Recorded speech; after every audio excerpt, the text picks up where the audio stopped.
사무엘상 1장 26절로 28절 말씀.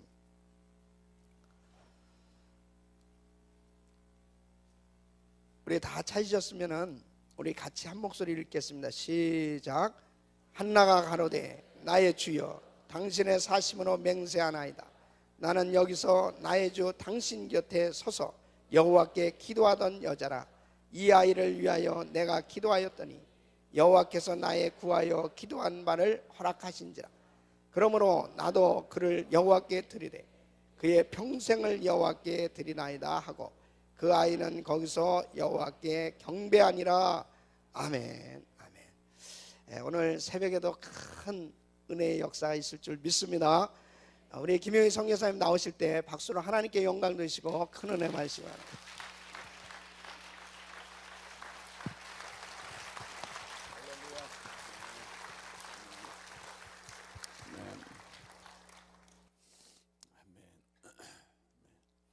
주님을 사랑하시는 분만 아멘 하십시다. 아멘, 아멘. 하나님을 하나님답게 높여드리는 것, 그분의 이름이 그분의 이름답게 찬양을 받으시는 것, 그것이 바로 우리의 영광이고 우리의 기쁨이고 우리의 생의 목적이 되는 것입니다. 좀 한번 따라 하십시다. 복음을 영화롭게 하라. 복음을 영화롭게 하라. 아멘, 아멘, 아멘.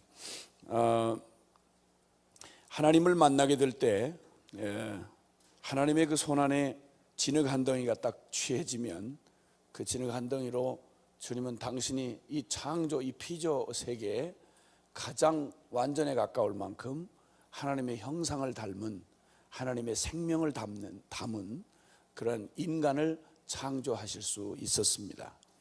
그분의 손안에 마른 지팡이가 딱 들려지면 그럼 주님은 그분의 권능을, 하나님 수준에 맞는 일을 행하실 수 있었습니다. 보리떡 5개 물고기 2마리가 그 주님의 손에 들려지면 그러면 그 광야의 굶주림 앞에 있는 줄이고 허기진 청중 남자만 5,000명이 넘는 사람들을 먹이고도 남음에 충분했습니다. 하나님을 하나님으로 대접해드리는 것, 하나님이 하나님다워지는 것, 이것이 바로 우리의 소망이고 우리의 영광이며 우리의 기쁨인 것입니다. 성경은 이런 하나님을 하나님 되시도록 높여드리기에 충분했던 질그릇 같은 평범한 사람들의 얘기로 가득 차 있습니다. 비범한 사람을 들어서 평범하게 써먹기도 어려운 인간 수준의 얘기가 아니라 주님 손안에 들리워져서 지극히 평범했던 사람이든 또 어떤 물건이든 하나님 손안에 붙들리고 주님의 손이 임하면 저 평범한 산인 그 신에 사는 하나님이 거기 접촉을 하시니까 거기에 불이 붙고 산 위에 불이 붙고 거기서 하나님의 이 땅에 향하신 하나님의 그 거룩한 주의 말씀이 거기 임했습니다. 성경은 이렇게 아주 평범한 사람들의 이야기로 가득 차 있습니다.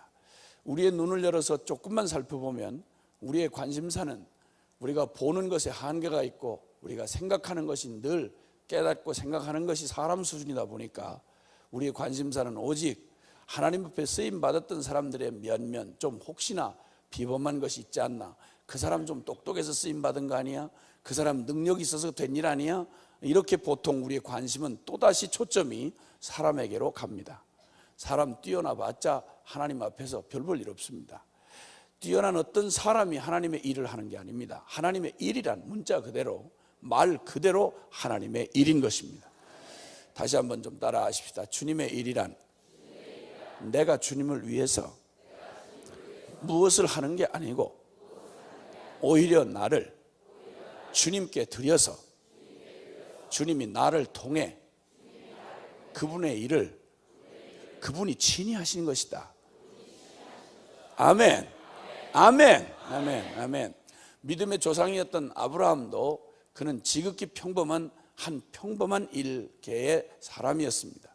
그도 하나님 못 만났더라면 다 해봤자 평생 먹을 걱정에 시달리다가, 그리고 모태신앙이라고는 하지만 모태신앙 죄송합니다. 새벽부터 또다시 모태신앙이 도마 위에 올랐습니다. 그 모태신앙인 아브라함은 뭐 하는 거 아니 그 아버지 도와서 우상장사를 했던 사람입니다. 모태신앙이 우상장사를, 우산장사가 아니고 우상장사입니다. 발음이 분명해. 우산장사는 괜찮습니다. 근데 우상을 팔아먹었습니다. 그러니까 모태신앙의 혈통으로 구원 못 받습니다. 혈통이나 육정이나 사람의 뜻으로는 하나님 앞에 나아갈 수가 없습니다. 하나님께로서 난 자여야만 되는 것입니다. 하나님께서 그 평범하게 별 볼 일 없이 또 평범한 한 인생으로 그거 살았다가 이 땅에 살았다는 그것이 조금도 도움이 되지 않을 한 인간, 죄인 인간에 불과했던 아브라함을 불러내셔서 하나님의 비범한 생애로 주님이 그를 사용해 주셨습니다. 아브라함은 조금만 눈여겨보면 성경은 세상 사람들이 조작해서 만들어내는 위인전 따위하고는 전혀 다릅니다. 성경의 목적은 사람들의 특별히 어떠함을 부각시키는데 전혀 관심이 없습니다. 세상에 보통 위인전이라고 하면 각색을 하고 화장을 하고 그리고 칠을 해가지고 그 사람의 진정한 모습이 드러나지 않습니다. 영웅을 그려내려면 그의 없던 것까지 거짓말을 덮쳐서 인간들의 그들에게 있었던 영웅답지 못했던 그들의 본질에 가까운 그런 약한 모습들은 잘 그려내질 않습니다. 성경은 정확하고 분명하게 아주 핵심적으로 그에게서 나온 것이 그의 비범한 삶이 결코 그에게서 나오지 않다는 사실을 정확하게 보여주고 있습니다. 믿음의 조상인 아브라함은 원래부터 믿음이 그렇게 충실했고 대단했던 사람이 아닙니다. 그는 역시 우리와 동일하게 믿음 앞에서 갈대처럼 흔들리는 연약한 사람임에 틀림이 없었습니다. 하나님의 약속이 지연됐을 때 그는 10년 만에 그의 마음이 완전히 하나님의 약속에서 흔들려서 위기를 맞이했습니다. 다메섹 사람 엘리에셀이라고 하는 자기 종 중에 한 사람을 양자로 입양해서 대신하려고 하는 시도를 했습니다. 주님이 그때 개입해서 말리지 않았더라면 그는 부름은 받았는데, 하나님의 특별한 부름을 받았는데 인간 통박으로 평범한 사람으로 돌아가서 양자통에서 자식이라 낳고 밤바이 퍼먹다가 돌아가실 뻔했습니다. 그런데 주님이 그때 급히 개입하셨습니다. 창세기 15장은 12장에서 부름을 받고 떠났던 그는 15장에 이르기까지 10년 세월이 지났습니다. 생각을 해보십시오. 나이 75세 출발을 했는데 애가 하나도 없는 아브라함한테 주님은 약속을 하나님 수준의 약속을 하셨습니다. 인간 수준의 약속을 하시지 않습니다. 기독교가 또 종교 따위로 전락을 해버리면 사람들은 교회까지 나와서조차 그들은 여전히 속된 죄인의 종교관 정도로 기독교를 이해를 합니다. 기도도 역시 마찬가지입니다. 우리의 개념 모두가 다 할례를 받듯이 우리의 개념 자체가 하나님 안에서 하나님의 수준으로 바뀌어야 합니다. 잘못하니까 사람들이 기도를 말해도 세상의 모든 종교가 다 기도가 있습니다. 그런데 기독교의 기도가 세상의 종교 나부랭이가 하는 중연불 수준밖에 안 된다면 이런 모독이 있을 수가 없는 것입니다. 누구에게 기도를 하는 거 아니? 살아계신 하나님에게 기도하는 것입니다. 그 응답을 누가 하시는 거냐 한 거 아니? 하나님이 응답하시는 것입니다. 아멘입니까? 기도는 마음이 약한 사람들이 와서 정신통이라는 데가 아닙니다. 나의 약함은 약함대로 드러나야 합니다. 위장하지 말아야 합니다. 나는 질그릇입니다. 그러나 응답하시는 하나님이 살아 계십니다. 그분이 일을 하시는 것입니다. 이렇다고 말할 때에는 기도는 보통 다른 속된 세상의 종교들의 기도하고 기독교의 기도란 절대 괴를 같이 할 수가 없고 전혀 다른 차원의 얘기가 되는 것입니다. 아브라함에게 주님이 약속을 하실 때에도 아브라함의 수준에 맞는 이런 약속을 하시지 않았습니다. 하나님 수준의 약속을 하신 겁니다. 이게 우리로 하여금 어렵게 하는 원인 중에 하나입니다. 주님은 주로 약속을 하실 때 우리 수준에서 보면 거의 뻥 수준에 가까운 이런 약속을 주로 하십니다. 그리고 주로 현찰 거래를 안 하시고 약속 거래를 하신다는데 이게 좀 어려움이 있는 겁니다. 그래서 믿음이 필요한 겁니다. 아브라함이 75살에 약속을 받은 약속이 뭔지 아십니까? 그때 혈혈 단신 자식이 없었는데 주님께서 우리 아브라함 수준에 맞게 얘기를 하셨더라면 너는 어쨌든 적극적인 사고방식으로 힘을 다하여 소망을 가지고 하여튼 아주 이빠이 땡겨서 애를 낳아보도록 노력을 해라. 건강관리 잘하고 비타민 많이 먹고 그리고 아침마다 운동하고 너 살아. 너도 정신 차리고 긍정의 힘을 믿고 그리고 열심히 하도록 해라. 이렇게 말씀하셔서 어떠하든지 나도 너를 힘껏 네 수준에서 도와주겠다. 늙은 75살 먹은 너희가 너무 욕심은 내지 말아라. 연년생으로 돌이 나도 100살까지 25명 내가 밀어주면 이빠이 밀어주겠다. 이렇게 하면 우리 수준에 맞는 얘기가 됩니다. 근데 주님이 아야 계산기가 다 터져나가도록 애가 하나도 없는 75살 노인한테 뭐라고 한 거 아니? 너로 큰 민족이 이루어지리라. 이러니까 사람이 심장이 확 상해버려 믿어버려야 되는 겁니다. 여러분. 계산이 안 되는 겁니다. 계산이 될 수가 없습니다. 근데 약속은 거창한 약속을 주시고는 10년이 가도록 오직 아브라함은 이제 사라 배만 쳐다봐야 됩니다. 언제 저 배가 불러오나. 그런데 이 할머니가 애날 군번인데 할머니가 이쁘기만 한 겁니다. 세속적으로 생겼다 이 말입니다. 잘생겼다는 말은 쓰지 말아야 됩니다. 왜냐하면 우리 모두가 잘생겼기 때문에 세속적으로 생겼다 이 말이 맞습니다. 하여튼 세속적으로 생겼는데 지금은 이쁠 때가 아니고 애날 때입니다. 근데 먹기는 엄청 먹고 배가 불러오질 않는 겁니다. 매냥 배만 쳐다보다 10년을 배를 쳐다봐도 주님이 기다리기가 어려운 줄 아시면 사라한테 헛구역질이라도 시키시면 그래도 몇 달은 속아서 지나갈 거 아닙니까? 아이고 막 됐나 보다 이렇게 하고 될 텐데, 그리고 아무 일도 없이 먹기만 엄청 먹고 그리고는 애날 생각을 안 한 겁니다. 10년쯤 됐을 때에는 너무너무 아브라함도 이제 사람입니다. 85살이에요 85살. 아무리 우리보다 지금보다는 많이 사는 때라고 하지만 85살이면 그렇게 청년 때는 아닙니다. 그런데 그때 아브라함이 마음에 기다리다가 마음에 낙심이 돼서 가만히 종들 중에서 참한 사람 다메섹 엘리에셀이라는 사람을 양자로 삼으려고 마음에 딱 결정을 한 그날, 주님과 같이 우리 마음을 아시는 분이 없습니다. 주님은 우리의 마음의 작은 떨림도 주님은 다 살펴보고 계시는 겁니다. 아브라함이 아주 위험한 일을 저지르려고 하는 순간을 주님이 놓치실 리가 없었습니다. 주님은 다른 상황을 보통 위기로 보시지 않습니다. 우리 인생의 가장 위기는 우리의 심령의 위기인 것입니다. 사람은 마음에서 말이죠. 어떤 상황에서도 내 마음에 흔들리지 않으면 괜찮습니다. 그런데 이 마음이 흔들려버리면 상황이 다 남아있어도 난 틀렸어, 난 안 돼, 이래버리면 끝장입니다. 그래서 주님이 무릇 지킬 만한 것보다 무엇을 지키라? 더욱 내 마음을 지키라. 왜? 생명의 근원이 이에서 남이니라. 아멘입니까? 근데 아브라함의 위기가 찾아왔던 마음, 심령의 위기가 찾아왔을 때 다른 사람 눈치 못 챕니다. 하나님만이 아시는 겁니다. 그리고는 찾아오셔서 주님이 또 아브라함에게 찾아오셔가지고는 또 현찰을 안 가지고 오시고는 약속만 가지고 오셨습니다. 이게 우리를 어렵게 합니다. 어렵게. 우리도 현실을 살아가면서 주님이 주로 이런 말, 너희는 마음에 근심하지 말라. 하나님을 믿으니 또 나를 믿어라. 그렇지 않으면 하늘의 맨션을 준비해 놨다. 그러니까 하늘의 맨션 이런 약속 자꾸 하시지 마시고 전세돈이나 제때 좀 주시라 이겁니다. 이게 우리를 어렵게 하는 것 중에 하나입니다. 그렇지 않습니까? 너희는 하나님의 사랑스러운 아들이요 딸이다, 황태자고 공주다, 이렇게 말씀하시기보다는 제발 좀 우리를 조금 체면을 세워주셔서 그저 우리 자식 대학 보내면 좀 괜찮은 데 좀 들어가도록 좀 밀어주시라 이겁니다. 그 안 그러고 약속만 거창하게 하시니까 우리가 때때로 마음이 어려운 거예요.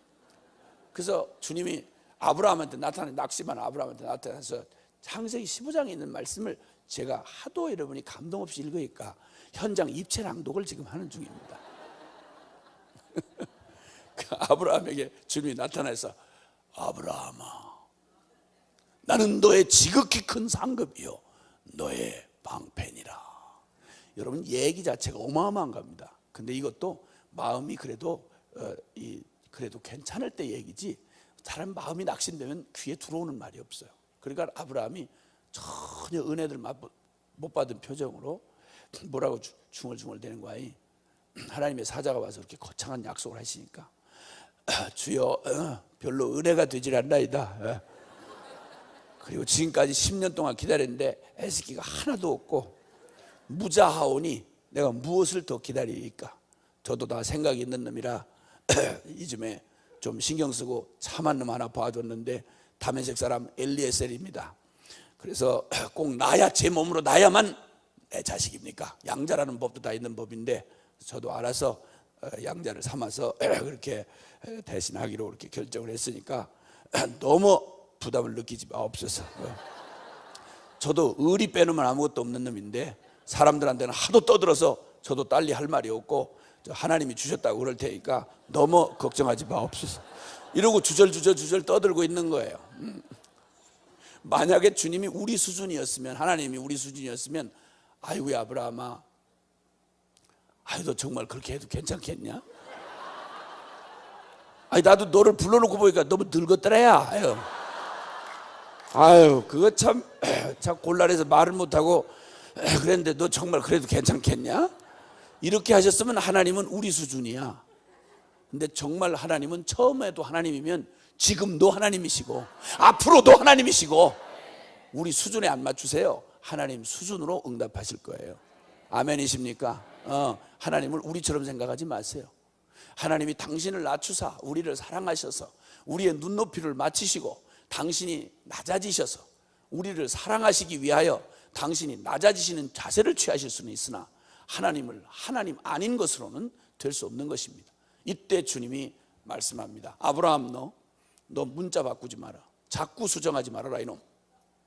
너 눈을 똑바로 들고 쳐다봐. 하늘의 별을 헤아릴 수 있느냐? 바다의 모래알을 헤아릴 수 있느냐? 내가 너에게 한다고 말한 나는 전능한 하나님이다. 반드시 너에게 언약한 걸 문자 그대로 하나님 수준으로 이루리라. 아멘. 이때 창세기 15장 6절은 아브라함이 이에 여호와를 믿음에 그 믿음을 의로 여기셨더라. 믿음의 조상인 아브라함이 믿은 하나님은 하나님이십니다. 아멘입니까? 하나님이십니다. 그분은 하나님 수준의 약속을 하실 일일 것이며 그분은 하나님 수준으로 그 일을 이루실 것이며 그분은 하나님답게 영광을 받으실 것입니다. 아브라함은 이렇게 평범한 사람이었습니다. 그는 또 우리처럼 두려움이 많았습니다. 사람인지라 계산을 하니까 먹을 게 없어가지고 애굽으로 내려갔을 때 그 스스로 생각하기에 자기 부인이 세속적으로 생겼다는 걸 누구보다 잘 압니다. 그리고 애굽 사람들이, 이 애굽 놈들이 엄청 여자를 밝힌다는 걸 잘 알고 있었습니다. 갑자기 두려움이 밀려왔습니다. 그래가 미리 만반의 유비부하이라고 믿음으로 준비를 한 게 아니고 인간으로 준비를 했습니다. 그래가지고 사라 누님한테 이렇게 얘기를 합니다. 여보, 당신은 나를 사랑하나? 네. 우리는 현실을 냉정하게 직시해야 된다. 정말 나를 사랑하나? 네. 그러면 여기는 애굽이고 당신은 알이 닦고 그리고 사람들은 여자를 많이 밝힌다. 근데 말하자면 이놈들이 당신한테 미쳐가지고 만약에 당신을 뺏으려고 하는데 내가 남편인 줄 알면 그들은 나를 죽이고 당신을 뺏어갈 거다. 우리는 현실을 냉정하게 직시해야 된다. 당신을 날 사랑하나? 네. 그러면 묻겠는데, 곤란하지만 묻겠는데 어차피 끌려갈 거면 내가 죽고 끌려가는 게 좋겠나? 아니면 나도 살고 당신도 끌려가 그게 좋겠나? 그랬더니 당신도 살고 나도 끌려가 그게 좋겠죠? 그 남편의 그 마누라야. 그래가지고는 둘이서 그러면 좋아. 그러면 원래 당신은 나의 동생이었잖아. 이복 동생이었잖아. 그러니까 날 원래 내가 오빠잖아. 우리는 늘 잊지 말고 유비무환의 정신으로 살아야 돼. 날 보고 오빠 이래봐. 이래가지고 그 사라 누님이 또 연습을 같이 해요. 오빠 왜 이래가지고 이렇게 연습을 해가지고 유비무환으로 준비를 했어요. 근데 이상하게 재수 없는 믿음은 꼭 그대로 돼요. 그래가지고 바로 왕 그놈 새끼가 글쎄 여자가 한둘이 아닌 놈 그놈이 글쎄 아니 세상에 65 먹은 할머니를 글쎄 그 미쳐가지고 데려간 거예요 글쎄. 그래 준비 다 됐잖아요. 그래 끌려가는데 그 믿음의 조상님께서 텐트 문에 서가지고 동생 잘 가. 그러니까 또 사라는 또 오빠 안녕 이렇게 하고 가는. 이게 우리 믿음의 조상님들 얘기예요 이게. 우리는 이런 얘기를 읽으면 가슴이 따뜻해져. 아우, 저분들도 우리랑 비슷하구나. 근데 비슷하려면 같으려면 끝까지 같아야 돼. 연약한 것만 같아서는 안 돼. 이들은 결론이 연약이 아니고 믿음이 결론이 됐어요. 하나님이 위기 가운데 건져주셨으니 망정이지 큰일 날 뻔했어요. 생각을 해보세요. 하나님이 약속받은 아브라함의 부인인 사라가 바로한테 끌려가서 그놈의 애를 낳았다 이러면 성경 다시 써야 돼요. 정신 사나운 얘기 일어날 뻔했어요. 그러니 주님이 아브라함 믿음 좋아서 이긴 게 아니라 아브라함이 팔아먹은 마누라를 결정적인 순간에 바로 이놈 새끼가 아주 그냥 뭐 입에 침이 바짝바짝 바르고 난리가 났어. 준비를 하고 주님이 그때까지 내버려 두셨다가 주님은 거의 일하실 때 저비용 고효율로 일을 하세요. 내버려 두셔. 그러다가 그놈이 모든 준비를 다 하고 막 이빠이 에너지가 다 소진이 될 만큼 해가지고 사라를 손을 대려고 할 때 주님이 가만히 계시다가 요란하게 비용을 쓰실 필요도 없어요. 너 숨 그만 쉴래? 이렇게 된 거예요. 아찔했지. 뭐 그 이후의 사건을 다 얘기하려면 성경 다 창세기를 얘기해야 되니까 이 아침에 시간이 없어. 무슨 얘기하려고 하는 거 아니? 아브라함 믿음 좋아서 아브라함의 믿음이 대단해서 믿음의 조상이 된 게 아니라 우리와 똑같은 평범한 사람이었어. 두려움이 많았고요. 어떤 때 밀려오는 염려와 근심과 싸우느라고 혼자 여러분 해질녘 저 들판에서 그 족장이었던 그 아브라함 어깨를 짓누르는 그 무거운 짐, 자신의 흔들리는 자신 앞에서 그저 고민하던 여러분 아브라함의 모습을 우리는 쉽게 상상할 수 있어요. 근데 문제는 그는 그런 평범한 사람에서 끝난 게 아니고 그를 부르신 하나님이 그를 하나님의 비범한 역사에 하나님이 사용해 주셨다 이 말이에요. 그러니까 우리의 관심사는 아브라함의 어떠함에 있는 게 아니라 아브라함을 쓰신 하나님에게 있다 이 말이에요. 이 얘기 하자는 거예요. 그래서 성경은 이런 평범한 사람들을 사용하셔서 비범한 역사를 이루신 하나님의 얘기야. 그래서 인간 역사를 여기다 기록을 했는데 이것은 인간 역사를 기록한 게 아니라 이 평범한 사람들을 통해 일하신 살아계신 하나님의 역사를 기록했기 때문에 이 말씀을 하나님의 말씀이라 그런다 이 말이야. 아멘입니까? 오늘 주님은 이렇게 아주 평범한 사람들을 통해서 비범한 당신의 역사를 하나님의 역사를 이룬 이야기를 기록하고 있는데 이 평범한 사람들의 이야기를 사람들을 비범한 사람으로 만든 키워드가 있습니다. 그게 뭐냐면 기도의 사람이란 말입니다. 아멘입니까? 기도의 사람이라는 것입니다. 어떻게 제한적이고 육체의 제한을 넘을 수가 없는 인간의 한계를 넘을 수 없는 인간, 아주 평범한 인간에게 어떻게 하나님의 일이 이루어지냐 이 말입니다. 어떻게 하나님이 이루어지냐 이 말이에요. 하나님 그분은 어제나 오늘이나 영원토록 하나님이신데 그런데 이 연약한 질그릇에 놓여있는 인간의 한계에 놓여있는 이 사람을 통해서 도대체 이 갭을 어떻게 메꾸시고 하나님이 하나님 일을 하시는데 지장이 없도록 사람을 통해서 하나님의 일을 하실 수 있냐 이거예요. 이걸 해결하는 아주 중요한 핵심 단어가 뭔고 하니 기도의 사람이라는 말입니다. 아멘.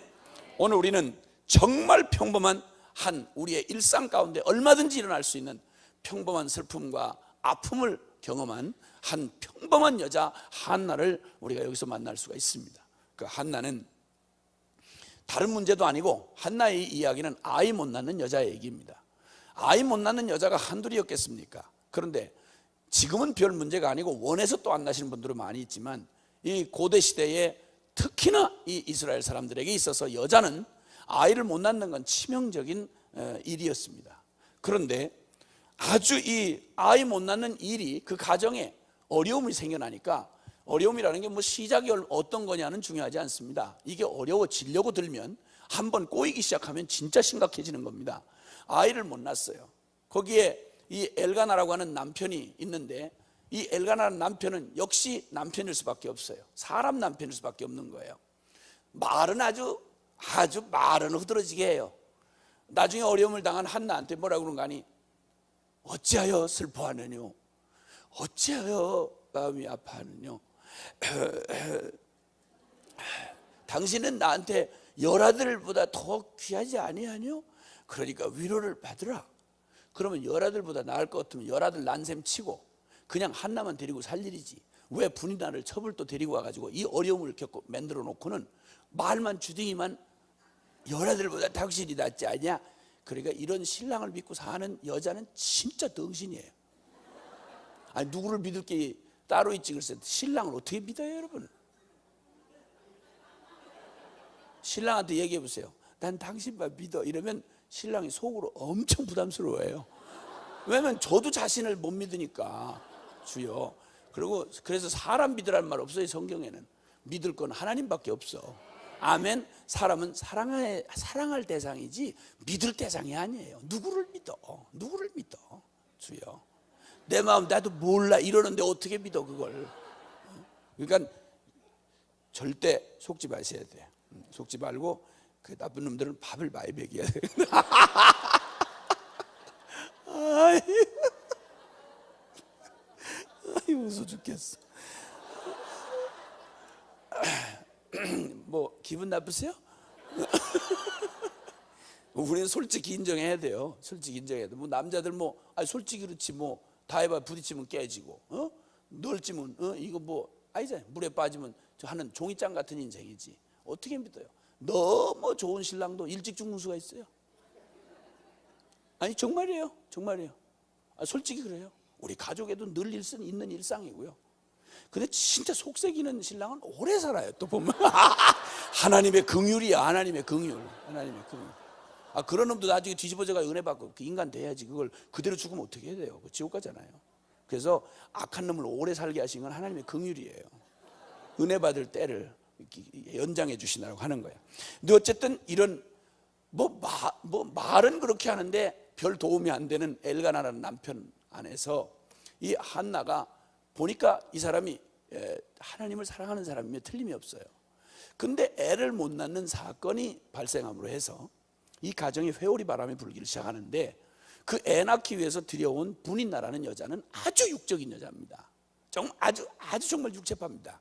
뭐 기도한다든지 영적이라든지 이런 건 생각해도 해볼 수도 없는, 와가지고 애를 낳으니까 낳자마자 한나를 막 격동시키고 애도 못 낳는 게 이게 날마다 궁상이나 떨고 기도한다고 아이고 재수없어라 이러면서 기도하고 날마다 마음이 안타까워 주님 앞에 울부짖는 그런 한나를 그렇게 미워하고 무시하고 이러는 거예요. 자, 이런 평범한 얘기, 이 평범한 일상이 벌어졌는데 이 일이 그냥 그 안에서 가정 문제로 심각해졌습니다. 여러분 이걸 평범하게 만약에 평범한 인간으로서 이 문제를 맞이했더라면 뭐 깊이 생각할 거 없습니다. 두 가지 방향이죠. 만약에 적극적으로 이 고난을 대처했더라면 분인난 머리를 다 뜯어놓는 거죠. 그렇죠? 어쨌든 강한 자가 이기는 거니까, 생존하는 거니까 하여튼 그 분인나 그 여자를 하여튼 일단 머리를 다 쥐어 뜯어놓고 어떻게든지 그 여자가 거기 살 수 없도록 쫓아내버려야 돼요. 아주 적극적으로 싸워서 아주 적극적으로. 만약 소극적으로 대처를 한다면 우울증이 걸렸거나 심하면 자살했겠죠. 이게 평범한 사람의 반응입니다. 그런데 이 지극히 평범한 일을 당하고 평범한 여자였던 한나가 한 가지 다른 게 있었습니다. 그것은 성경이 말하는 이 사실은 잘 아시지만 이 한나는 그 삶에서 기도가 아주 그의 삶에 정말 호흡처럼 기도가 아주 운명으로 받아들여진 사람입니다. 그러니까 상황이 무슨 일로 꼬였든지 어떤 일로 생겨났든지 간에 그는 무슨 문제가 있든 너무 작아서 기도 못할 일이 없고 너무 커서 기도 못할 일이 없는 못할 일이 없는 거예요. 그에게는 작든 크든 모든 일상에 기도가 없이는 살 수 없는 사람이었습니다. 지극히 평범한 여자임에 틀림이 없고 지극히 평범한 고난에서 제외될 수가 없는 사람이었지만 우리 모두는 크나 적으나 각자의 문제와 짐을 가지고 살아갑니다. 근데 문제는 이 문제 자체에 침몰이 돼가지고 우리의 기도라고 하는 것도 다 해봐야 문제 해결, 소원 성취를 벗어나지 못하는 경우가 태반입니다. 세상에 종교가 받아먹고 살 수 있는 이유는 사람들마다 문제 없는 사람이 없고 고난 없는 사람이 없습니다. 그래서 결국 문제 해결, 소원 성취에 절급한 필요를 가지고 삽니다. 평범한 인간이 평범하게 반응을 하는 것은 그 일상에 대해서 반응하는 건 이 문제 어떻게 잡아치우나, 어떻게 하면 이 고난 좀 어서 벗어나나, 이게 오직 관심입니다. 그런데 주님은 말씀합니다. 너희가 어찌하여 먹을 것, 마실 것, 입을 것 당장 절급한 필요죠. 어찌하여 그것을 위하여 기도하느냐? 그건 이방인도 구하는 것이라. 제가 지금 하는 말이 성경에 있는 말입니다. 이방인도 기도한다 말입니다. 먹고 마시고 울고 웃고 세상에 일어나는 문제 해결, 소원 성취 다 기도합니다. 절간에서 기도하고 저기 고목나무 밑에서 빌고 기도하고 세상의 모든 종교가 자기들의 필요를 구합니다. 이거 잘못된 건 아니나 주님은 이렇게 말하십니다. 너희가 어찌하여 이방인들처럼 그렇게 그걸 구하느냐? 너 알지 못하냐? 듣지 못했느냐? 들의 백합화를 보라, 공중에 나는 새를 보라. 그들은 농사 짓지 않고 수고 길쌈 아니하여도 한 송이 들꽃도 솔로몬의 영광으로 입은 옷보다 더 놀라운 옷을 입히시고 백합화를 입히시는 하나님 아니냐? 까마귀를 먹이시는 하나님 아니냐? 하물며 너희일까 보냐? 하물며 너희일까 보냐? 아멘. 그러므로 너희는 먼저 그의 나라와 그의 의를 구하라. 그리하면 이 모든 것을 너에게 도와주시리라. 우리는 존재하기 위해서 여기 있는 거 아닙니다. 이 땅에 존재하기 위해서 단지 밥 먹고 목숨 연장하고 건강하게 건강관리하고 목숨 그저 연장하다가 죽으라고 있는 거 아닙니다. 반드시 이 땅을 보내신 하나님의 목적이 있다 이 말입니다. 평범해 보이는 나의 일생을 통해서 하나님의 뜻을 이 땅에 이루시려고 하는 하나님의 거룩한 부르심이 우리에게 있다 이 말입니다. 아멘입니까? 지극히 평범한 일상에서 찾아오는 모든 상황을 이 한나는 이 일 당하는 모든 것에서 혼자 당할 수가 없었습니다. 작든 크든 이 모든 문제는 그가 사랑하고 그의 생명의 근원이 되시고 그가 결국 돌아갈 하나님에게 어느 때든 이 문제를 가지고 기도하는 오직 이거 하나만큼은 가지고 있었습니다. 설명이 되지 않는 상황을 주님이 허락하십니다. 애를 못 낳는 겁니다. 생각을 해보십시오. 기도도 하지 않고 하나님도 의지하지 않는 불인나란 여자는 육체적인 조건을 통해서 그냥 애를 쑥 놔버리는 거예요. 그러면 문제가 그 엘가나라는 남편에게 있는 게 아니고 한나에게 문제가 있는 게 분명한 거 아닙니까? 근데 나중에 사건을 뒤집어 놓고 뚜껑을 열고 보니까 하나님이 일부러 한나를 성태치 못하게 하신지라. 여러분, 때때로 우리가 설명이 안 되는, 주님을 사랑하고 주님을 따라가는데 기도를 안 하는 이방인도 저절로 일이 돼서 잘 살아가는데, 근데 이상하게 기도를 하면 더 이상하게 자연적으로 될 일도 이상하게 꼬여가지고 안 풀리는 게 있다 이 말입니다. 그렇죠? 그러니까 말라기서에 보면 사람들의 영성이 떨어졌을 때 뭐라고 하나님을 정말 복음을 아주 무시하고 짓밟았는 거 아니? 믿는다는 제사장부터 시작해서 종교 지도자부터 시작해서 그 시대 이스라엘 타락한 자들이 뭐라고 말한 거 아니? 우리가 주님을 경외하여 슬프게 행하며 금식하는 게 무슨 유익이 있겠느냐? 오히려 지금은 불경한 자들이 더 잘 살고 대강 알아서 사는 자들이 지가 알아서 사는 자리 세상에 악바리를 쓰면 악을 쓰고 세상이 경쟁하고 시기 경쟁하고 인간 머리 통박 둘러 사는 사람이 더 잘 된다 하더라. 우리가 슬프게 행하며 하나님의 뜻에 순종한다고 하는, 경외한다고 하는 게 우리가 무슨 유익이 있겠느냐라고 하나님의 이름을 망령되이 일컬었던 게 하나님의 백성들이었습니다. 정직하게 보면 여러분도 주님을 믿기 시작한 부터 처음에는 주님이 그냥 우리의 믿음을 격려시켜 주시느라고 그냥 어쨌든 주로 처음에는 우리 조직에 깊이 끌어들이시려고 응답도 여러 가지로 빨리빨리 주시다가 우리가 조금 성장을 하면 그냥 어린애 때 부모가 그냥 이쁠 때 엉양엉양 줍니다. 근데 조금 크고 나면 성장을 해야 될 거 아니에요. 얻어먹는 그저 병아리 새끼처럼 그렇게만 있을 수는 없지 않습니까? 장성을 하면 이제 너 하는 얘기가 많아집니다.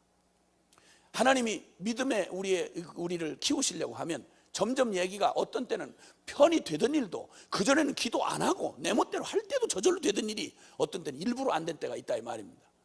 여러분 기억하십시오. 주님에게 들어온 이상, 주님을 만나고 나면 나의 모든 작고 큰 모든 일상이 하나님의 손안에 있다는 사실을 기억하시기 바랍니다. 이 한나가 평범한 여자였으나 그가 비범한 하나님의 역사에 쓰임받을 수 있는 단 한 가지는 그의 뛰어난 무슨 대단한 잘난 똑똑한 그의 지성도 아니며 대단한 비범하게 갖춘 인간적 어떤 재능이 아니라 그는 어떤 순간에도 하나님 없이는 못 사는 거예요.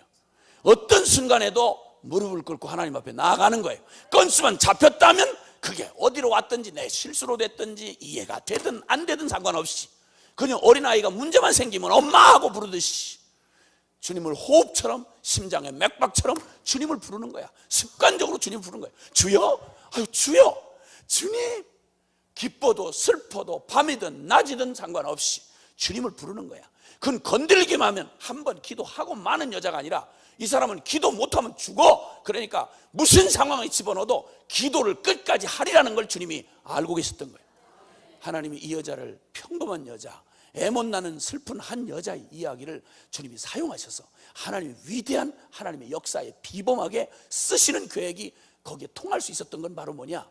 결론을 기도해다 내고 자기를 나중에 소개할 때 뭐라고 하는 거니? 나는 기도하던 여자라. 자신을 소개하는데 나는 기도하던 여자라. 이렇게 자신을 말합니다. 여러분은 뭐라고 여러분 자신을 소개하시겠습니까? 나는 성질을 많이 부리던 사람이라. 이렇게 인생 묘비에 기록이 되면 이상할 거 아닙니까? 그렇죠? 이래서는 안 되죠. 나는 기도하던 여자라. 이렇게 표현합니다. 자, 그러면 이거 아시는데 이렇게 해서 결국 응답을 받았습니다. 응답을 받았는데 그 안타까운 마음으로 마음을 막 그 애통한 마음을 처음에는 막 불이 나가 격동을 하니까 너무너무 막 격동을 하면서 네 하나님이 어딨냐? 너 날마다 질질 짜고 재수없이 그렇게 하고 하는 너 그냥 궁상 떠는 얼굴 보니 나 진짜 짜증난다. 네 하나님 어딨냐? 너 날마다 이렇게 울고불고 기도하는데 너 잘된 게 뭐야? 나는 오자마자 너처럼 기도 안 해도 애만 쑥 났다? 봐라? 너 날마다 기도하는 너 울고 짜고 하는 너 뭐야? 너처럼 될까봐 나는 기도 못하겠다. 야, 네 하나님 어딨냐? 시편에 보면 믿는 자들이 늘 공격받는 말이 그 말이에요. 네 하나님이 어디 있냐? 너의 기도를 듣는 하나님이 어디 있냐 이 말이야. 그들이 나를 이렇게 비방함으로 내 눈물이 주야로 내 양식이 되었나이다. 이게 시편 기자의 노래입니다. 여러분, 주님을 사랑하고 주님을 따라가는 사람들의 아픔이 이겁니다. 그러나 기억하십시오. 하나님은 여전히 하나님이십니다. 아멘입니까? 이때 믿음이 필요한 거죠. 그는 절대 어떤 어려움을 고통을 당해도 기도 없이 물러서는 이런 생애는 그의 가운데는 있을 수가 없었습니다. 기도하고 응답이 안 되고 고난이 더 쌓여지면 쌓여질수록 바람이 불면 불수록 더 거세게 그냥 불길이 더 거세게 타오르듯이 더 간절해지고 뼈를 마르는 아픔이 오고 눈물이 주야로 마르질 않는 상황이 와도 그러면 그럴수록 더 가까이 주님 앞에 막 파고드는 거예요. 어렵다고 기도를 팽개치는, 이건 중연불도 안 되는, 도대체 하나님 누군데 기도를 뭘로 생각했길래, 기도해봤더니 뭐 며칠 해봤는데 아유 별 볼 일 없던데요, 아유 되는 일이 없어요. 난 기도 많이 작정 기도도 해봤고요, 금식 기도도 해봤는데 근데 뭐 되는 게 없던데요. 밥이나 많이 먹어라. 밥이나 많이. 그리고 기도도 안 하고 자빠지 자다가 날마다 살다가 어떤 데 급하면 문제만 나왔다면 터졌다 그러면 주님이 그에게는 문제 해결사야. 그거 와가지고 쫙 며칠 밤 이렇게 작정하고 며칠 밤 철을 했다 이거. 그래 놓고 지가 원하는 시간에 응답이 안 온다 이거지. 그러면 또 뭐라고 말하는 거 아니? 주야! 입장을 바꿔놓자. 입장을 바꿔놓았다 이건 어떡하려고 그래. 지가 어떡하려고. 그 무슨 말인지는 알고 떠드는 말이야? 아니 그러다가 또 정세가 더 심해진 뭐라고 그러는 거 아니? 주여 살아계시나이까 돌아가셨나이까 이러면서 주님 생사 확인을 지가 왜 하냐고. 그분은 영원하신 분이야. 우리나 사망 신고를 하고 이러지 하나님이 언제 사망 신고할 필요가 있어요? 안 하던 기도 어쩌다가 한번 새벽 기도 나와가지고 며칠 작정 기도 해놓고 그때 내가 달라는 거 안 준다 이거. 뭐냐 이거. 하나님 살아계시나 이거. 돌아가셨나 이거. 이러고 생사 확인하고 자꾸 주님에게 호적대 보고 자꾸 이렇게 하고 이런 짓을 한다 이 말입니다. 이런 것들은 진짜 정말 그냥 사람끼리 봐도 짜증나요. 그런 거. 근데 그나마라도 기도를 한다고 하는 사람들이 그 수준인 게 나의 기가 막힌 거예요. 한국교회는 여러분 70년대 80년대 제가 70 초에 예수님을 만나고 한국교회 기도원 발을 디딜 틈이 없었어요. 삼각산 새까맣게 매달려가지고 그 삼각산 주변에 사는 막 무당들 중들이 막 짜증내고 다 이사 갔어요. 저것들은 진짜 어떻게 된 거냐 저거 진짜 못 살겠다 이래가지고 난리를 쳤어요. 근데 그렇게 와글와글 하던 한국 교인들이 먹고 살만해지니까 아파트 생기고 차 생기고 먹고 살만해지니까 지금 기도 안 합니다. 한 2만 명 3만 명 모였던 기도원 집회 한번 가봤더니 500명 모였습니다. 똑같은 이름의 수십 년 된 프로그램인데 집회인데 거창하게 포스터 붙였는데 가보니까 500명 모였습니다. 그게 2만 명 3만 명 모이는 곳이에요. 매년 이렇게 기도를 안 합니다. 기도를 뭘로 이해를 했는 거 아니? 문제 해결, 소원 성취, 중연불처럼 생각했다 이 말이에요. 기억하십시오. 이 밤에 우리의 눈에 비닐을 좀 벗겨주시고 이 기도에 대하여 주님이 할 일을 받게 하시옵소서. 아멘입니까? 중연불하는 기도가 아닙니다 여러분. 종교 나부랭이 기도가 아니다 이 말입니다. 한나가 기도한 거 보십시오. 한나가 기도한 거 보십시오. 이 사람이 어떤 사람인가를. 아주 평범한 불행을 당했던 여인이었습니다. 근데 그가 비범한 하나님의 역사에 쓰일 수 있었던 건 이 오래전 고대 시대에 복음이 다 완성되어 들려지지도 않았던 때에 이때 이렇게 정확한 초점을 가지고 기도라고 하는 것이 뭔지를 정확히 이해하고 기도하던 사람이었습니다. 놀랍습니다 여러분. 오 주님이 우리에게도 동일한 은혜를 주시기를 원합니다. 아멘입니까? 아멘 아멘. 이 기도를 하는데 점점 주님이 응답을 안 하시고 어려움을 주시자 그는 점점 주님의 품에 파고듭니다. 나중에 기도 내용이 바뀝니다. 나중에 뭐라고 기도를 하는 거 아니? 처음에는 아이 못 낳는 안타까움에 처음에는 아주 단순한 소원을 드렸습니다. 주님 저에게 아이를, 이스라엘 여인 아닙니까? 제게 아이를 주셔서 주님의 축복받은 자임을 알게 하십시오. 이렇게 기도하다가 불이 나가 들어와서 어려움을 겪을 때는 고난과 함께 그 심정이 너무 괴로워서 마음이 너무 괴로워서 당하는 아픔 때문에 주님 앞에 슬픔을 쏟아놓았습니다. 주님 응답 좀 해주세요. 이게 너무너무 어렵습니다. 그의 고통도 가져가서 처음에는 소원을 가져갔고 그 다음에는 그게 이루어지지 않는 고통 때문에 고통을 가지고 기도했습니다.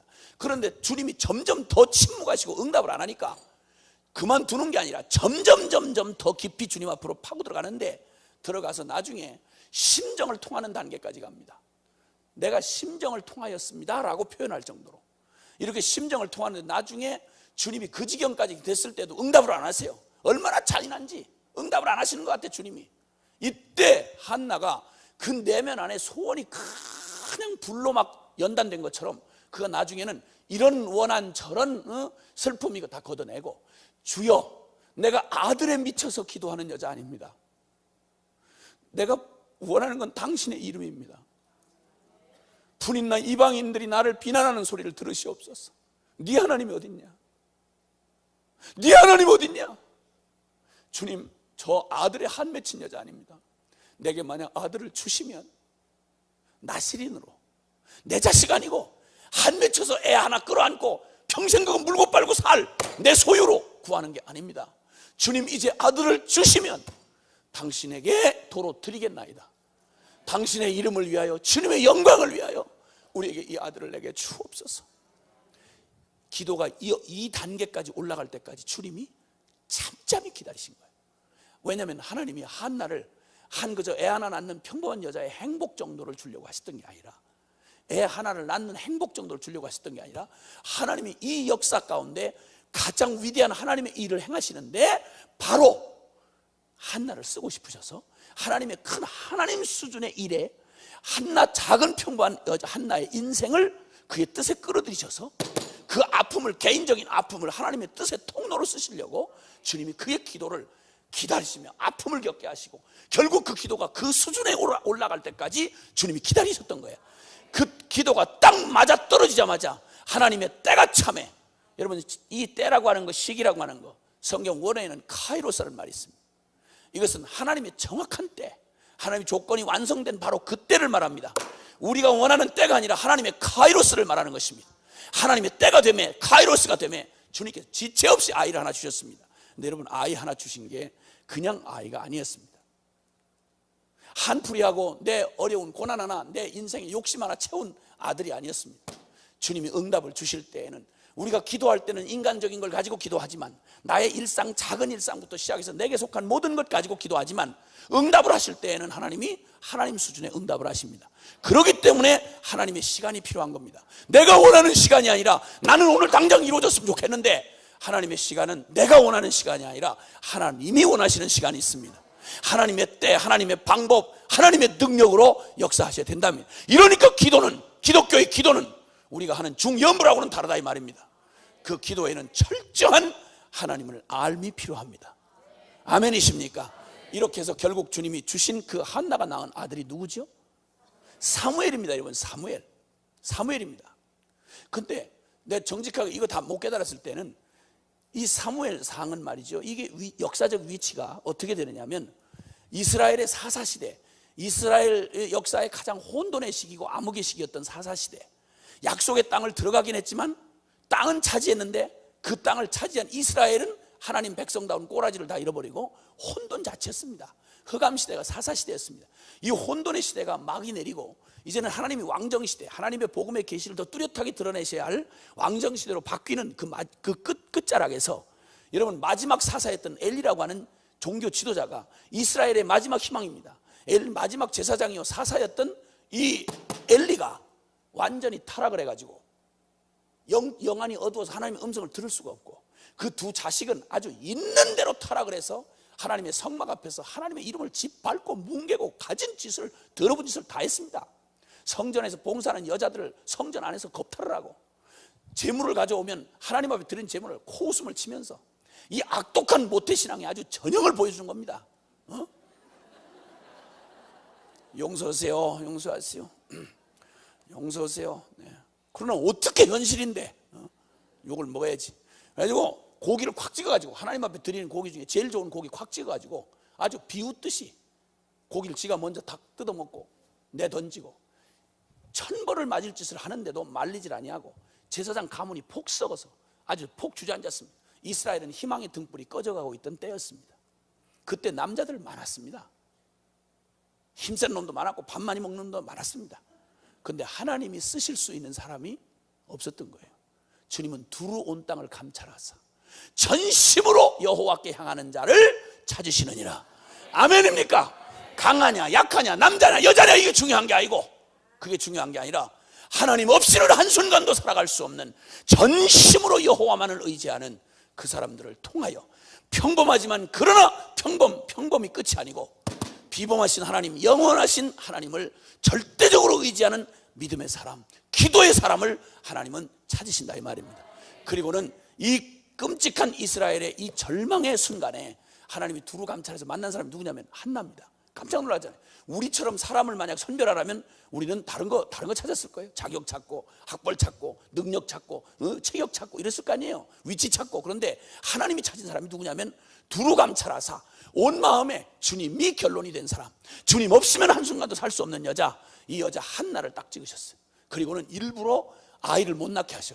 이러다 보니까 상황이 꼬이기 시작하니까 이 여자가 가지나, 결론이 기도 아닙니까? 자기 개인의 문제로 시작된 기도를 가지고 하나님 앞에 그냥 엎어지기 시작하니까 하나님이 그걸 일부러 응답을 미루시면서 그 여자의 내면을 다루시는 거예요. 이러다가 그 기도가 그 경지에 딱 다다랐을 때, 하나님 뜻에 딱 맞았을 때 응답을 하시는데 애 하나 주는 응답이 아니에요.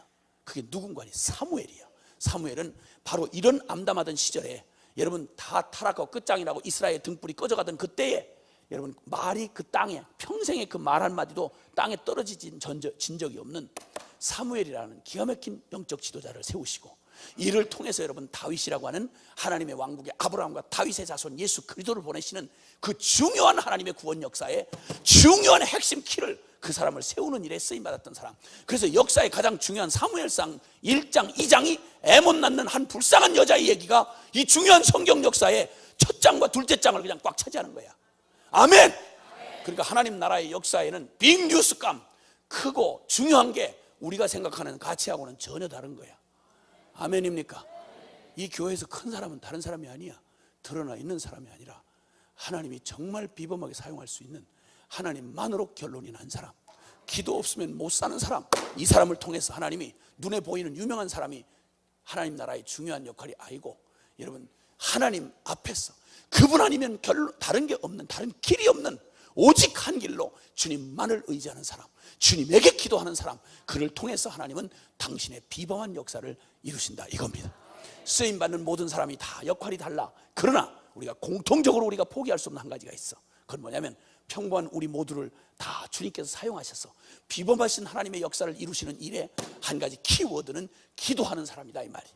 아멘입니까? 이렇게 해서 사무엘을 주셔가지고 주님께서 그 놀라운 영광을 하나님께서 이어가시는 하나님의 역사를 하셨다 이 말입니다. 자, 그러면 어떻게 한나가 고집이 세가지고 나는 한 번 한다고 하면 끝까지 해, 이게 아니고 한나를 그렇게 중단하지 않는, 기도가 결론이 되도록 만든 데에는, 그렇게 만든 데에는 그 원인이 있다고 할 수 있어요. 여러분 이 그는 기도를 들으시는, 첫째는 기도를 들으시는 하나님이 어떤 분인지를 정확히 알았습니다. 아멘입니까? 다시 말하면 복음에 대해서 알았다 이 말입니다. 여러분, 이 하나님의 이 엄청난 기도, 이 기도는 하나님의 역사를 길게, 시간이 없기 때문에 길게 말을 못하겠습니다. 오늘 새벽에는 길게 말하지 않을 겁니다. 어제는 길었어요. 저도 조금 힘들더라고. 그래서 오늘은 저도 살고 여러분도 살고 같이 짧게 할 거예요. 그래서 결론만 말씀드릴 거예요. 다시 한번 따라 합시다. 사람이 일을 하면 사람이 일할 뿐이지만 사람이 기도를 하면 하나님이 일하신다. 할렐루야. 아멘입니까? 이 복음과 기도는 아주 밀접한 관계가 있습니다. 복음에 걸러지지, 복음 앞에 나오지 아니한, 복음이 나에게 실제가 되지 아니한 사람이 기도를 한다고 할 때는 어쩔 수 없이 자아추구할 수밖에 없고 어쩔 수 없이 세속적인 기도를 할 수밖에 없어. 그러면 기독교의 기도하고는 거리가 먼 거야. 그런데 놀랍게도 주님이 우리에게 기도를 맡기셨을 때 예수님이 복음을 완성하신 우리 예수님이 이 기도에 대해서 말씀하실 때 어떤 차이가 있는지 한번 들어보세요. 요한복음 14장을 빨리 찾아가 보세요. 얼른 거기는 얼른 찾아가 보시는 거예요. 요한복음 14장. 요한복음 14장 찾으셨으면 12절부터 14절까지 눈을 크게 부릅뜨고 읽으시는 겁니다. 시작. 내가 진실로 진실로 너에게 이르노니 나를 믿는 자는 나의 하는 일을 저도 할 것이요 또한 이보다 큰 것도 하리니 이는 내가 아버지께로 가미니라. 너희가 내 이름으로 무엇을 구하든지 내가 시행하리니 이는 아버지로 하여금 아들을 인하여 영광을 얻으시게 하려 함이라. 내 이름으로 무엇이든지 내게 구하면 내가 시행하리라. 아멘. 아멘. 주님이 감당도 못할 약속을 하시는데 이게 바로 십자가에 못 박기 전날 밤 하신 말씀입니다. 뭐라고 그러시는 거 아니? 내가 나를 믿는 자에게 약속을 하는데 나를 믿는 자는 예수님이 하시던 일을 저도 할 것이요 예수님보다 더 큰 일을 하리라. 놀라는 표정이라도 해보세요. 주여, 다시 한 번만 기회를 드리겠어요? 나를 믿는 자는 나의 일을 할 것이요 나보다 더 큰 일도 하리라. 할렐루야. 아멘. 아멘. 이게 정상이죠. 이게 정상이지. 이걸 상상할 수가 없는 얘기를 하시는 거, 그렇죠? 그런데 그게 바로 뭐냐면 내가 아버지께로 가미니라. 즉 십자가의 구속을 완성하고 하나님과 원수되었던 죄인이었던 우리를 완전히 십자가로 연합시키셔서 이제는 우리로 아들의 명분을 얻게 하셔서 예수님의 자격으로 하나님 아버지 앞에 직접 나아가 예수 이름으로 기도하여 하나님 아버지가 사랑하는 아들 예수 그리스도에게 응답하듯이 바로 나에게 응답할 때는 주님 아버지께서 그렇게 응답하시는데, 놀라운 건 그걸 실제로 우리 현실에서는 어떻게 이루시느냐. 너희가 내 이름으로 무엇을 구하면, 내가 너희한테 능력 줘서 이렇게 하겠다 이 말을 안 하시고 너희가 내 이름으로 구하면 내가 시행하리라. 아멘입니까? 우리는 작은 순종의 걸음을 걷는데 하나님은 그것을 통하여 어마어마한 당신의 권능으로 주님의 역사를 이루게 하시는 것입니다. 주님이 하시는 일은 눈에 잘 안 띕니다. 그러나 하나님 수준의 일을 하십니다. 이 얘기는 기도가 바로 이런 어마어마한 기도입니다. 그러니까 주님이 가르쳐준 주기도문 있지 않습니까? 에? 주기도문, 이건 아유야, 드디어 예배 끝나네. 예배 끝나는 신호로 주신 게 아니고 주기도문 내용을 보세요. 너희가 이렇게 기도하라. 그러니까 이 주님이 가르치는 이 기도의 중요한 원리가 여기 다 녹아져 있습니다. 이걸 깊이 생각을 했더라면 기도의 혁명이 일어났죠. 우리 기도의 혁명이 일어났다고요. 그런데 이걸 그냥 계속 이거 문장 외우는 데다 급급했고, 그리고 늘 써먹는 건 빨리 얼른 주기도문하고 빨리 회의해요. 빨리 주기도문하고 이렇게 써먹었어요. 뭐 끝내는 신호로. 근데 주기도문이 두 부분으로 딱 나뉘어 있잖아요. 근데 앞부분만 생각해 보세요. 이름이 거룩히 여김을 받은, 내 하늘에 계신 우리 아버지 이름이 거룩히 여김을 받으시라. 하나님의 이름이 거룩히 여김을 받으시는 이 일은 하나님만이 하실 수 있는 일이에요. 그분의 영광을 그분이 취하시는 거예요. 그 다음에 하나님 나라가 이 땅에 임하시고, 하나님 나라가 하늘나라가 하나님의 통치가 이 땅에 임하시고, 뜻이 하늘에서 이루어진 것처럼 땅에서도 이루어지이다. 이거 전부 하나님 수준의 일이에요. 그런데 왜 우리 보고 기도를 하라고 하느냐? 어마어마한 거예요. 주님이 우리를 초청하셔서 그분의 동역자를 삼으셔서 우리에게 기도하라고 하시고 믿으라고 하시고 이를 우리가 기도하면 하겠다는 거예요. 그럼 이 놀라운 얘기는 이와 같은 거예요. E.M. 바운즈라고 하는 기도의 고전으로 알려져 있는 기도의 능력이라는 책에서 보면 E.M. 바운즈라고 하는 분이 이런 표현을 했어요. 역사는, 히스토리는 성도의 기도에 대한 하나님의 응답의 역사이다. 그래서 하나님이 어떤 일을 하실 때에는 기도를 먼저 하게 하세요. 하나님 사랑하는 사람들의 마음 안에 기도의 소원을 주시고 기도를 하게 하셔. 그 기도의 양이 찼을 때 주님이 그 기도와 더불어 기도에 응답하시는 양으로 주님이 역사를 하시는 거예요. 아멘입니까? 이렇게 해서 왜 이렇게 하시느냐? 어차피 하나님이 다 하시는 일인데 왜 우리한테 굳이 기도를 하게 하시느냐? 이 말은 우리를 원래 창조하신 목적과 딱 붙어 있어요. 하나님 우리를 영원한 사랑의 기쁨의 교제의 대상으로 만드셨어. 그래서 주님이 우리를 당신의 동역자로 쓰셔서 우리에게 나중에 주님이 우리가 하나님으로 인하여 기뻐하고 즐거워하는 것, 이것이 하나님의 영광이야. 이래가지고 주님이 혼자 일하시는 건데 그분이 일하시는 걸 우리한테 부탁을 해가지고 여기 한번 보세요. 이 예배당 안에는 아주 멋진 이 전기 제품들이, 여기 이 전기가 완전히 양질의 전기가 다 들어와 있어요. 저 발전소에서 보내가지고. 그 다음에 이거는 또 이렇게 환하게 음향으로 또 혹은 빛으로 이 에너지로 이렇게 다 쓰여질 수 있게 다 준비 다 돼 있어. 그런데 이게 켜지고 사용되려면 요 마스터 이게 키가 있는 거예요. 요 스위치가 있다 이 말이에요. 마스터 스위치가 있다 이 말이에요. 오늘 여기 이 새벽에 이 집회가 가능하도록 이 모든 시스템이 가동되도록 하는 이 스위치를 올리고 가동을 하신 분, 그분에게, 오늘 이 불 켜주신 분에게 감사를 드리고, 오늘 이 화상을 띄워주시는 분에게 감사를 드린다, 이렇게 얘기를 할 때 우리는 이 사건에 대한 감사를 누구한테 하는 거 아니? 스위치 올리는 사람한테 한단 말이야. 오늘 새벽에 불 켜주셔서 너무 감사해요. 우리 모르는 사람만 있었더라면 이거 캄캄한 데서 불 켜놓고 갈 뻔했는데 너무 감사해요. 그래서 그 영광을 그렇게 하지, 누구도 여중에 오늘 아침 여기 전기가 켜질 수 있도록 수고하신 발전소 직원 여러분께 감사를 드립니다, 이렇게 말 안 해요. 이렇게 말 안 해. 공사업자 제위께 감사를 드립니다, 이렇게 안 한다고. 오늘 이 영광을 누구한테 돌리는 거 아니? 스위치 올린 사람한테 돌리는 거야. 근데 사실은 그 사람은 스위치 올린 것밖에 없어. 역사는 하나님이 다 일을 하셔. 하나님이 계획하시고 하나님이 진행하시고 하나님이 결말을 지으셔. 그런데 그 키를 누구한테 맡겨놓은 거 아니? 스위치를 누구한테 맡겨놓은? 우리한테 맡겼다 이 말이야. 그래서 그 키를 올리면 불이 들어오고 안 올리면 들어올 수 없어. 아멘입니까? 그리고는 왜 이렇게 하시는 거 아니? 따라합시다. 우리 주님은 어쩌든지 트집을 잡아서 우리에게 복 주기를 기뻐하신다. 아멘. 네가 믿었기 때문에 된 거야. 네가 스위치를 올려서 된 거지. 전기를 아무리 많이 보내도, 아무리 여기 시설이 좋아도, 네가 스위치 그때 안 올렸으면, 너 스위치 박스 그 키 갖고 있는데 네가 어디 가서 놀러 가서 안 나왔더라면, 너 개기고 또 버텼더라면 우리 전부 다 촛불 켜고 할 뻔했잖니. 네가 다 한 거야. 너무 고마워. 그리고 주님이 우리가 면류관을 막 천국에서 막 씌워주시잖아요. 그때 우리는 지금 같으면 막 면류관, 맞아요, 내가 스위치 켰어요, 내가 다 한 거예요, 이러지만 천국에 가면 양심이 밝아져가지고 면류관을 벗어서 주님 발 앞에 던지잖아요. 주님이 다 해놓으시고 왜 그러세요? 그리고 벗어드리면 주님 다시 우리에게 쓰여주시고, 이렇게 해가지고 둘이서 너무 행복하게 하시려고. 그래서 기도는 의무가 아니고 어마어마한 특권이다 이거지. 아멘. 결론 딱 한 가지야. 기도하리라. 이 결정만 하면 돼. 무슨 일로, 내가 죄를 저질렀거나 아니면 내 실수로 되어졌거나 무슨 사연으로 시작된 일이든 간에, 적은 일이든 큰 일이든 어떤 사건이든지 간에 주님 앞에 그것 트집 잡고 하나님 앞에 나오는 거야. 해보고 말 일 이게 아니고 일단 기도하는 자체가 성공이야. 그러면 나는 다 할 수 없어도 하나님이 내 삶에 기도하는 그 무릎을 통해서 하나님의 뜻을 마음껏 역사하시고 일하신다 이 말입니다. 꼭 한나의 못 낳는 개인적 사건을 통해서 하나님의 이 위대한 이스라엘 역사를 이루어 가셨던 주님처럼. 아멘입니까? 이 한나의 이 사무엘성 돌아가셔서 약속하시는데 가시면 사무엘서 2장을 읽어보시는 거예요. 그 2장을 읽어보면 성경에 유명한 찬가 두 가지가 있어요. 하나는 성모 마리아의 찬가가 나와 있어요. 누가복음에 나오는. 또 하나 구약의 찬가는 이 바로 한나의 찬가예요. 이가 평소에 어떻게 하나님을 알고 있었는지가 그 찬미 속에 나타나 있어요. 하나님에 대한 정확한 지식이 있었던 거야.